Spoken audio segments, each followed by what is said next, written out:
안녕하십니까, 박공수입니다. 오늘 그림 산책에서 만날 화가는 우리에게 잘 알려진 에드와르드 뭉크입니다. 우리나라에서 전시회도 있었고요.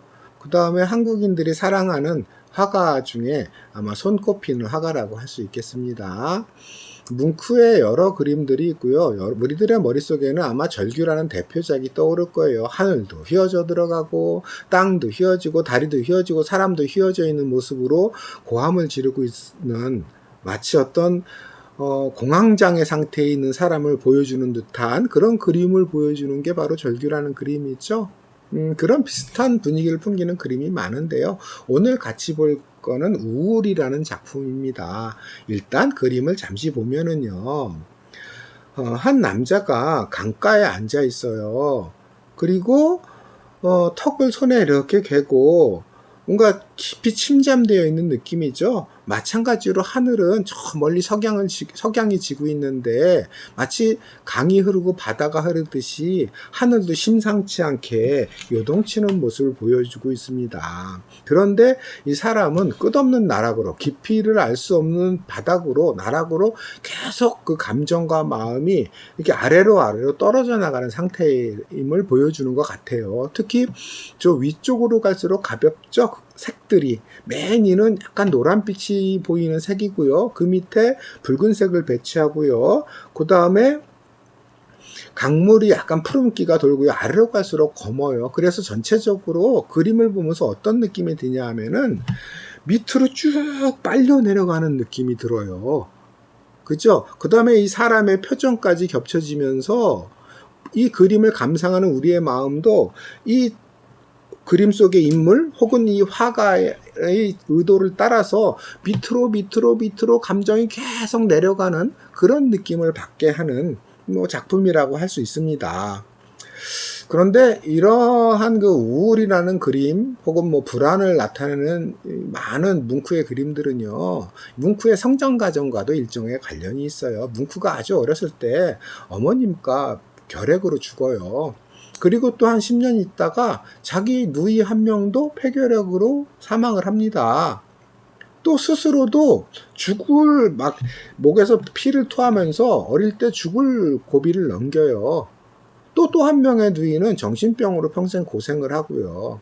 그만큼 이 개인의 성장 과정, 가족사와 연관된 성장 과정이 뭔가 박지 못하고 계속 이 우람 속에 있을 수밖에 없는 사정을 띠고 있었죠. 거기에다가 화가로서 성공하고자 했던 욕구는 굉장히 컸지만 현실은 그걸 따라주지 못하고 계속 가난한 화가로서의 연명 생활을 했어야 됐기 때문에 자기가 의도한 만큼의 성공을 하지 못하는 그 상황이 오랜 기간 반복되고 몸도 아프면서 그 감정이 아래를 향해서 계속 내려가고 또 요동치고 했던 점은 우리가 충분히 한번 생각해 볼 수 있습니다. 그런데 우울이라는 인간의 감정에 주목한 건 꼭 뭉크만은 아니었어요. 가만히 미술사를 보면은요, 인간의 우울한 감정 상태를 묘사했던 그림들은 예로부터 꽤 많았어요. 그리고 학문적으로나 사람의 관심으로 보더라도 우울은 아주 오래전부터 관심의 대상이었습니다. 그리스 시대부터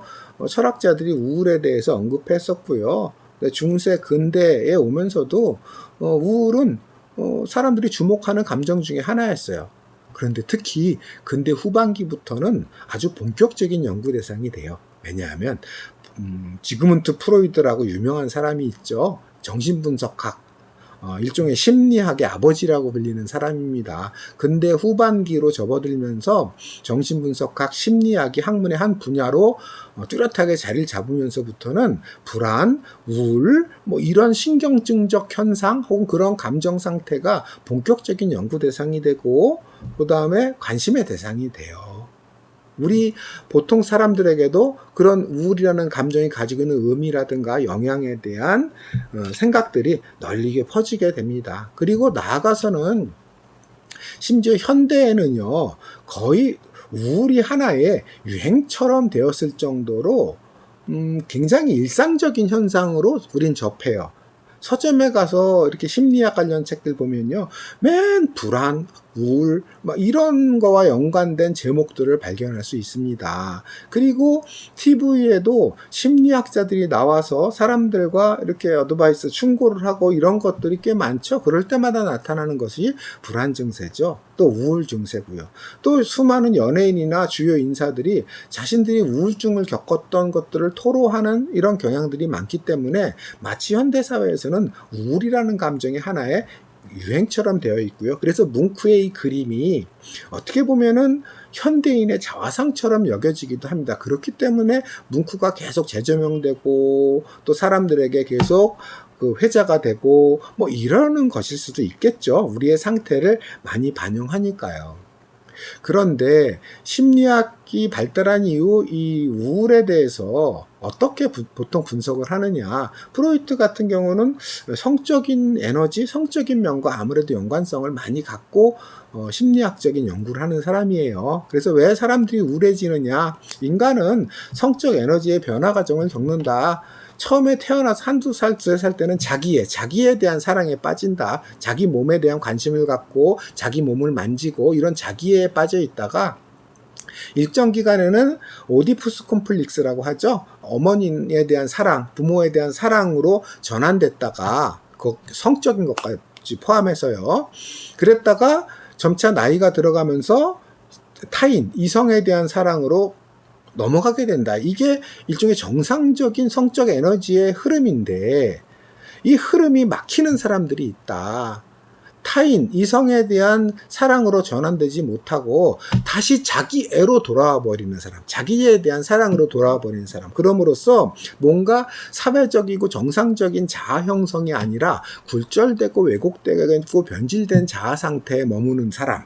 이런 사람들에게 신경증적 현상이 나타나게 되고 그것이 바로 우울이다. 이렇게 보는 것이 프로이트였는데요. 굉장히 한계가 있죠. 왜냐하면은 인간의 그 복잡하고 다양한 감정을 성적인 의미를 중심으로 일종의 이제 환원시킨다고 하죠. 그거 하나로 모든 걸 설명하려고 하는 경향들이 좀 심한 편이기 때문에 한계가 분명하고요.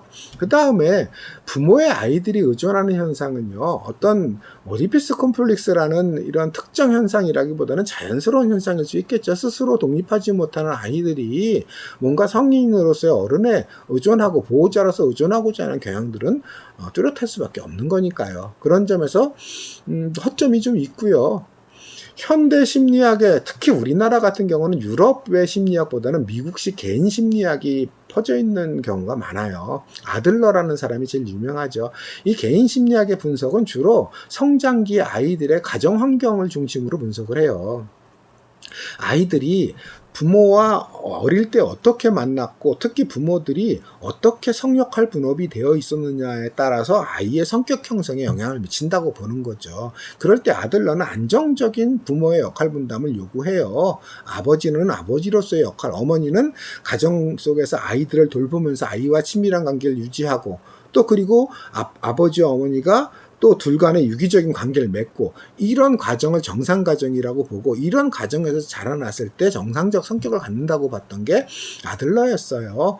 그런데 그런 어떤 그 정상적인 부모 아버지와 어머니 사이의 역할 분담이라든가 유기적 관계가 해체되거나 훼손된 가정에서 자란 아이들은 상대적으로 신경증적 현상을 갖게 되고 박탈감을 갖게 되고 자아상실의 과정을 겪게 된다.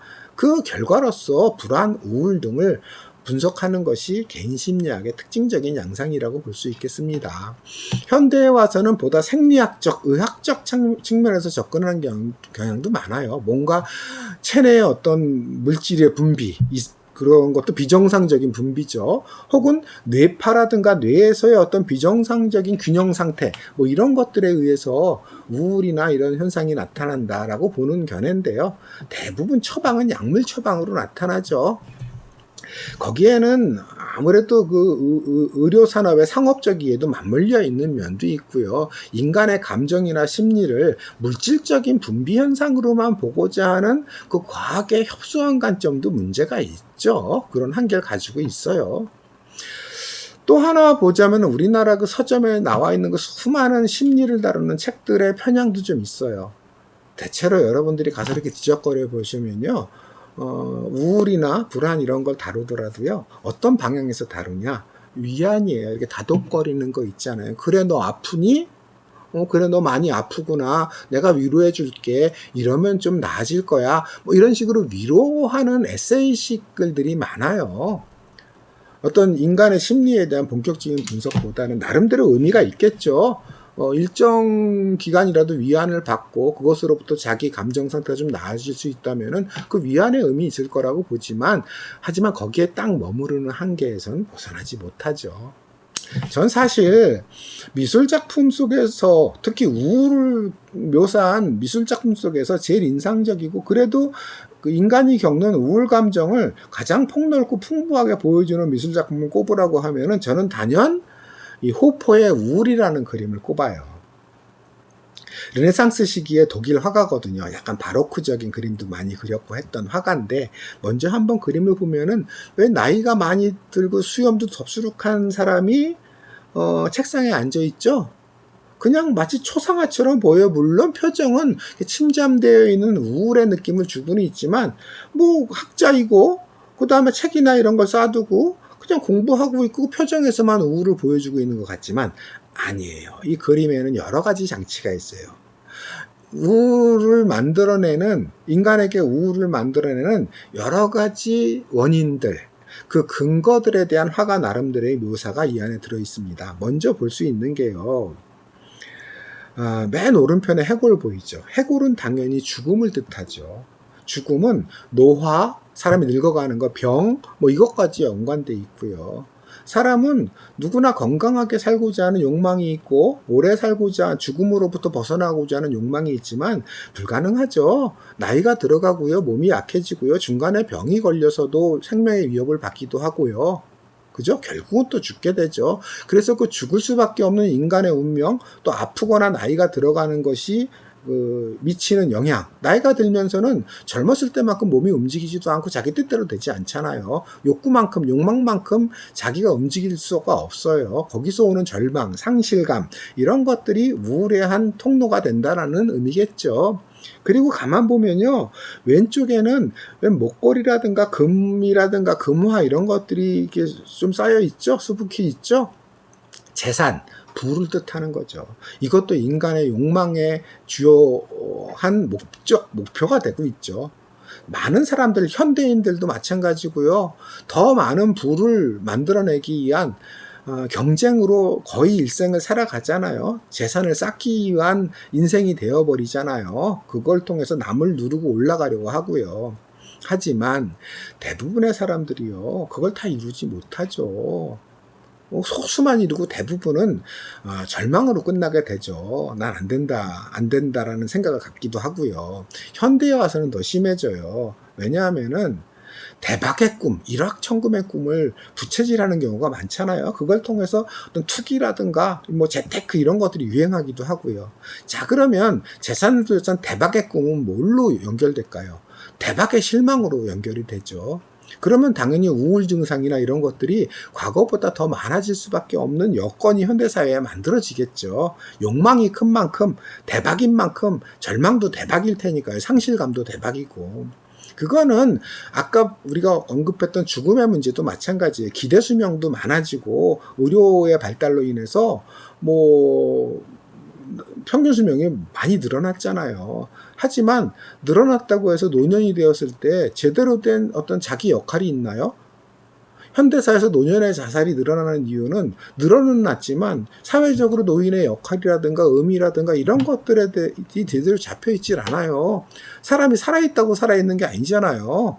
목숨이 붙어있다고 살아있는 게 아니잖아요. 인정받고 뭔가 그 안에서 자기의 의미를 찾고 이런 건데, 그런 것이 아직 현대사에서 제대로 마련되지 않은 상태이기 때문에 우울이 늘어날 수 있는 가능성들이 더 늘어나는 거라고 할 수 있겠죠.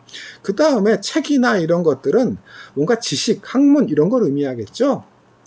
인간 끊임없이 많은 지식을 추구해요. 그런데 그 지식이라는 것이 인간의 인식의 한계 때문에 또 어떤 벽에 막히게 되죠. 그것이 주는 우울 상실도 있을 거고요. 마찬가지로 현대사회에서는 더해요. 정보화 사회라 그러잖아요. 정보의 바다라 그러잖아요. 수많은 사람이 정보의 바다에 빠져서 허우적대요.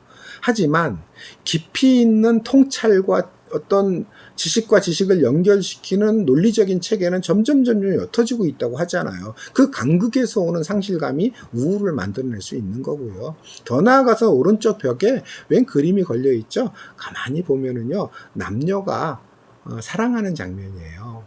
사랑과 성의 문제죠. 그것도 역시 상실과 우울의 원인이 될 수 있다는 건데요. 수많은 사람들이 평생 동안 사랑을 갈구하면서 살잖아요. 자기가 좋아하는 사람을 얻고 싶어 하잖아요. 하지만 그게 뜻대로 되던가요? 안 되죠. 설사 연애를 하고 결혼했다 그래서 끝나는 것도 아니잖아요. 또다시 또 상실감을 맞이하게 되고 뭔가 새로운 감정을 애타게 찾고 갈구하게 되고요. 하지만 또다시 또 어떤 권태를 느끼기도 하고요. 그 안에서 끊임없이 어떤 사랑의 상실, 어떤 성적인 욕구의 상실, 뭐 이런 걸 겪는 건데, 그건 역시도 우울의 통로 중에 하나죠. 자, 이 그림이 보여주는 건 뭐예요? 우울은 하나로 생기지 않는다는 거예요. 수많은 통로를 통해서 우리를 그 감정 속에 휩싸이도록 만드는 거고, 그만큼 인간의 감정은요, 복잡하고 다양하고 풍부하고 깊이도 끝이 어딘지 알 수 없는 게 인간의 감정이다.